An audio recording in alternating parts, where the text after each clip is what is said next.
Ubus na ang gasol na nagluluto ako. Sabi mo kay bagong bakal. Bagong bakal na.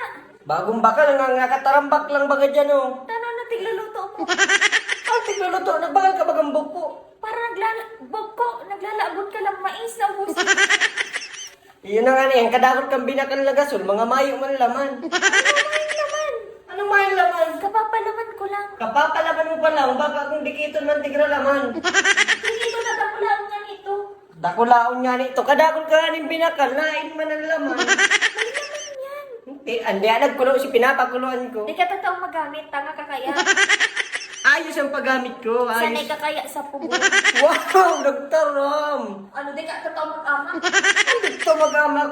Tanga ka, nagluluto ka, uring pa sarang nilalag mo. Hoy, sisipa na nag-deliver kang gasol. Kasi parang ganun. Para deliver, baka lalaki mo. Tatal. Buto. Tanga ka. Tamayon naman. Siguro tig-discount tang maray tapos di man tiglabanan. Tiglabanan niya. Hilinga daw ka dardakula mo yung laman. Oh, May laman. kain ng laman ka yan. Yung salaw. Binubuhay ko tubig ka nagluluwa, sabi mo gasol.